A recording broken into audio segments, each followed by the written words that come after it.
Mencari nenek, Pak Adi. Jawab Aisyah. Loh, bukannya nenek Rumini lagi, ruwat ya Mbak, sahut Pak Kades. Entah mengapa perasaan Aisyah saat ini khawatir tentang neneknya, apalagi neneknya melakukan ruwat sendiri. Kembali lagi ke pos ronda. Semenjak pulang dari rumah sakit Pak Adi dan Pak Bowo mulai mencari lagi ketiga putrinya yang hilang dibantu dengan Pak Kades dan 5 pemuda di desa itu. Larangan untuk keluar malam pun tidak dihiraukan mereka. Pak Adi dan yang lainnya mencari sampai pukul 9 malam. Saat ingin pulang mereka dikejutkan dengan kedatangan anak muda desa yang ikut membantu mencari ketiga putri Pak Acil menemukan sepatu dari anak Pak Acil lalu memberitahukannya. Ini bener emang punya Ajeng anakku, ucap Pak Acil yang langsung bergegas menuju lokasi. Semuanya mengikuti pemuda tadi yang menemukan sepatu Ajeng. Tepat di sini saya menemukan sepatunya Pak, tapi cuma satu, ucap pemuda tadi. Tidak mungkin dia bermain ke hutan itu. Batin Pak Adi khawatir.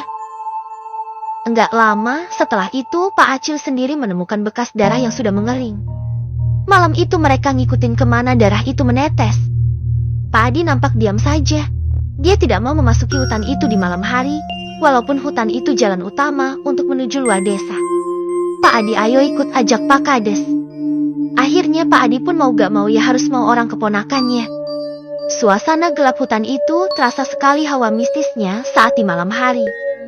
Setelah semuanya masuk ke dalam hutan, ada seorang pemuda yang menyadari. Kenapa kita malah masuk sampai ke sini? Ucap pemuda itu. Semuanya kaget. Ini sudah terlalu dalam masuk ke hutan. Saat ingin keluar dari hutan, Pak Adi merasakan darah yang tiba-tiba saja mengenai mukanya. Pak Kades, Pak, panggil Pak Adi yang terdiam di tempat. Di atas Pak, di atas, ucap Pak Adi.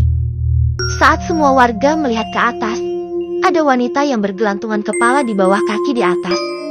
Lari Pak, lari, semuanya lari terbirit-birit, mesti orang ini orang dewasa yang namanya jumpa seperti itu, udah pasti lari. Akhirnya mereka sampai di ujung desa Lintang dekat gapura masuknya desa Lintang. Saat sedang istirahat, Pak Kades melihat sepatu yang sama bentuknya. Gak jauh dari semak-semak mereka istirahat.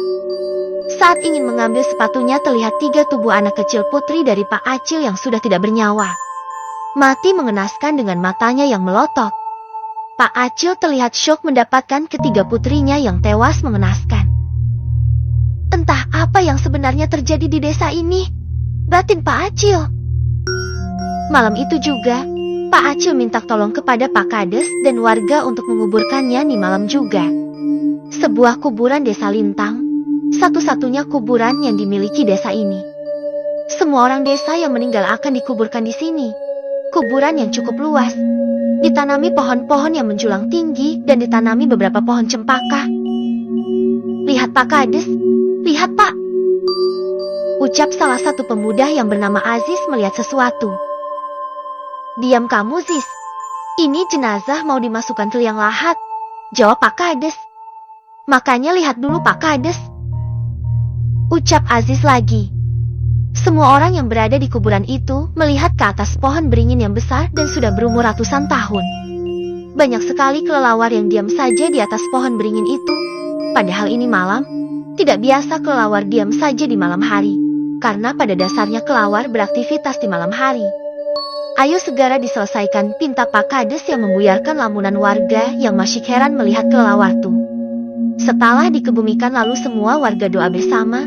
Selesai berdoa semua warga yang ikut menguburkan putri Pak Acil bergegas pulang. Kecuali Pak Acil yang masih tidak nyangka anaknya meninggal seperti ini. Pagi harinya warga beraktivitas seperti biasa ke ladang untuk bercocok tanam. Gak terasa udah 3 hari Nisa di rumah sakit dan pagi ini dia dipulangkan oleh pihak rumah sakit karena tidak ada perubahan sama sekali. Dertit suara handphone Pak Adi. Iya, halo sis, ada apa? Tanya Pak Adi. Ini Nisa udah sampai bersama ambulan, ucap Aziz memberitahu. Ternyata Aziz dan Pak Kades sudah menunggu kedatangan Nisa di luar desa. Maaf Pak, ini saya kepala desa di sini. Saya dan warga yang bakalan membawa Nisa ke dalam desa Pak, ucap Pak Kades kepada petugas ambulans. Lagian jalur mobil tidak bisa masuk ke desa kami Pak, karena harus melewati jalan setapak dulu baru sampai desa kami. Hanya kendaraan roda 2 yang bisa keluar masuk desa, Pak. Jelas Pak Kades lagi kepada petugas ambulans. Akhirnya petugas pun mengizinkan Pak Kades membawa Nisa ke desa menggunakan sepeda motor. Zis, apa kamu tidak tahu? Nisa ini kan baru pulang kuliah dari kota. Bertepatan saat ruat baru dilakukan. Saat itu Pak Adi mengacung tahu kalau si Nisa ini pulang. Sebelum Nisa pulang, saudara Pak Adi yang semalam bernama Pak Acil. Itu kan ketiga putrinya hilang juga.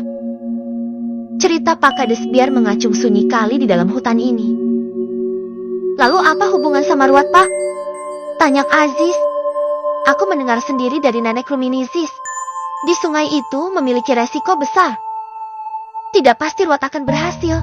Jika tidak berhasil, desa kita akan bahaya. Bakalan memakan korban jiwa, terus kayak 30 tahun lalu, Zis. Ucap Pak Kades sambil bergidik ngeri. Setelah berjalan sangat lama melewati hutan, mereka berdua istirahat. Dan dilanjutkan dengan cerita Pak Kades yang ketahui. Semua penuh dengan misteri, Zis. Yang tahu semuanya tentang desa ini hanya Kek Malik. Dan saya tahu cerita ini setelah Kek Malik 2 hari menghilang dan sampai sekarang belum kembali. Dan hanya sebagian warga yang tahu tentang Kek Malik, Zis. Dulu penduduk desa cuman ada beberapa saja, Zis. Tetapi saya heran sama cucu nenek Rumini yang bernama Aisyah itu berasal dari mana. Nek Rumini tidak ada laporan sama saya dan tidak ada cerita sama saya. Setahu saya nenek Rumini itu mempunyai anak satu bernama Yusuf. Dan Yusuf ini setelah Kek Malik hilang 2 hari, Yusuf juga hilang tak kemana. Tetapi nenek Rumini bilang kalau Yusuf di pesantren tempat Ustadz Syobirin sebelah desa. Ucap Pak Kades menceritakan kepada pemuda itu.